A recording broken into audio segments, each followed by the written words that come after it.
In 1874, Mary Ellen Wilson, a little girl suffering from severe abuse at the hands of her adoptive mother, captured the nation and world by its heart.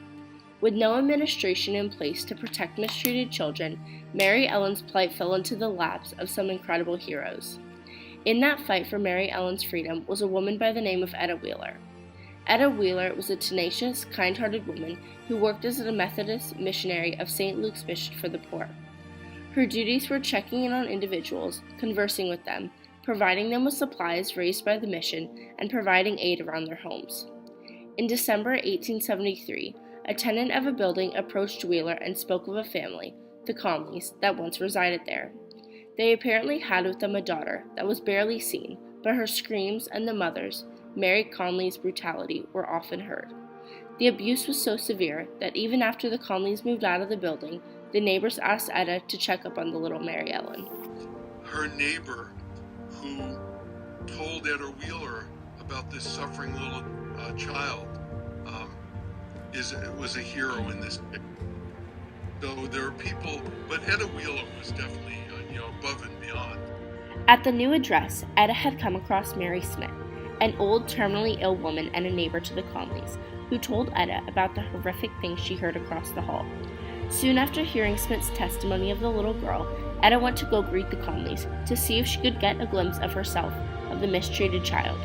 Etta Wheeler introduced herself to Mary Conley and was able to see Mary Ellen in all of her sadness. The 9-year-old was filthy and visibly malnourished. She was dressed in raggedy clothing and had bruises and scars along her bare arms and legs. I was there only long enough to see the child and gain my own impression of her condition. I saw a pale, thin child, barefoot, in a thin, scanty dress, so tattered that I could see she wore but one garment besides. She was a tiny mite, the size of 5 years, though, as afterward appeared, she was then 9. But the saddest part of her story was written on her face, in its look of suppression and misery, the face of a child unloved, a child that had only seen the fearsome side of life. Miss Etta Angel Wheeler. From that moment on, Etta Wheeler made it her civil duty to save little Mary Ellen. What, in your viewpoint, made this case so important during the late 1800s, and how do you feel it's impacted society and the lives of children moving forward? It actually was the turning point. It wasn't the first case of child abuse, and people say it was the first case of child abuse. It's not. It was the first case where a child was taken from their home and brought into court. And that was the important thing about the Mary Ellen case. If I was whipping a child on the street and a police officer came by and witnessed it, they can arrest me. That was illegal to beat up children back then. But you couldn't go in someone's home. Children were deemed to be the property of their parents. The parents owned the child, and so the sanctity of the home could not be violated. So that, overcoming that, being able to go into someone's home and take custody of a child because they're abused, that was the important part of the Mary Ellen case. Before the case of Mary Ellen, there were very few states that didn't have laws that forbid imprudent physical discipline of children. Most had laws that protected children in one way or another. New York had a law that allowed the government to take children who were in neglectful homes and to put them in the foster care system. But there was a loophole for neglectful and abusive parents. Technically, the law then only allowed the police to take the abused child from the parents if the abuse was done in public. They weren't legally allowed into the child's home to remove them from their abusive caregiver. So that meant that as long as the parent kept the abuse and neglect inside the home, it wasn't in the police's jurisdiction to do anything about it. Based on their interpretation of the laws and Mary Ellen's circumstances, like how the abuse was subject to the home, New York City authorities were reluctant to intervene. Etta Wheeler continued her efforts to rescue Mary Ellen, and after much deliberation, turned to Henry Bergh, a leader of the Animal Humane Movement of the United States and founder of the Animal Society for the Prevention of Cruelty to Animals. It was Miss Wheeler's niece who convinced her to contact Mr. Bergh. Etta's progress was slow. Angered and inspired, Wheeler sought the help of Henry Bergh, the founder of the ASPCA. Bergh's plan was to use the laws that protect animals to stop the cruel treatment of her. He hired lawyer Elbridge Gerry, the grandson of Governor Elbridge Gerry of Massachusetts, who took the case to New York State Supreme Court. he sent a New York Society for the Prevention of Cruelty to Animals worker, posing as a census taker, to check on her condition and to be a witness. Once the evidence had been obtained, it took only 48 hours to remove her from the home. When carried into the courtroom wrapped in a blanket on April 10, 1874, 10-year-old Mary Ellen was hysterical and feared her mother would punish her. As the case progressed, Mary Ellen was asked about her experience. In her words, "My name is Mary Ellen. I don't know how old I am. I have never had but one pair of shoes, but can't recollect when that was. I have had no shoes or stockings on this winter. I have never had on a particle of flannel. My bed at night is only a piece of carpet stretched on the floor underneath a window, and I sleep in my little undergarment with the quilt over me.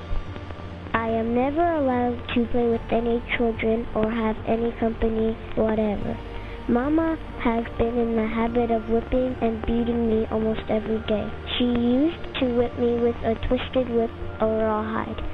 The whip always left black and blue marks on my body. I have now on my head 2 black and blue marks which were made by Mama with the whip, and a cut on the left side of my forehead which was made by a pair of scissors in Mama's hand. She struck me with the scissors and cut me. I have no recollection of ever having been kissed and have never been kissed by Mama. I have never been taken on my Mama's lap or caressed or petted. I never dare to speak to anybody because if I did, I would get whipped.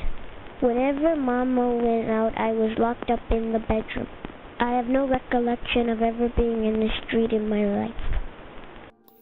Investigations and testimony revealed her abuse: malnourishment, confinement in a dark and locked room, ill-clothed for the winter, made to sleep on a carpet on the floor, forbidden to go outdoors except at night and only in her own yard, beaten with a cane and a whip of twisted leather.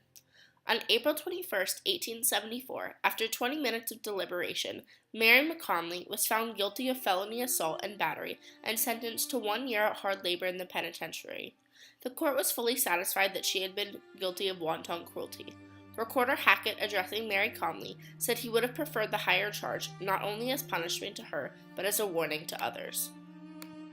Many people from varying stations in life expressed concern for her, with one newspaper article saying, quote, "She is a bright little girl, with features indicating unusual mental capacity, but with a careworn, stunted, and prematurely old look." End quote. After the case, she was sent to live in a home for delinquent teenagers, but that did not last. Etta Wheeler took it upon herself to raise Mary Ellen with her mother and sister in North Chile, New York. Although child abuse still exists today, the situation is much different than it was before, thanks to Miss Etta Wheeler and Henry Berg. A year after, Mr. Berg and Elbridge Gerry got together and created the New York Society for the Prevention of Cruelty to Children. And of course, Etta Wheeler was involved with the creation of the society too. The New York Society for the Prevention of Cruelty to Children quickly became known throughout the nation. Hundreds of non-government agencies popped up throughout the nation to help protect the children of America. It wasn't until around the 1920s, with the New Deal, that the government took a bigger step towards the protection of children. Without the help of Etta Wheeler, not only would there have not been an impact in Mary Ellen's life, but there wouldn't have been an incredible impact in the world that there is today. Many government agencies and government associations are a direct correlation to Etta Wheeler's impact on the child abuse reform in America, including agencies such as the National Domestic Violence Hotline, as well as Guardian Ad Litem, and acts such as the Child Abuse Prevention and Treatment Act of 1974.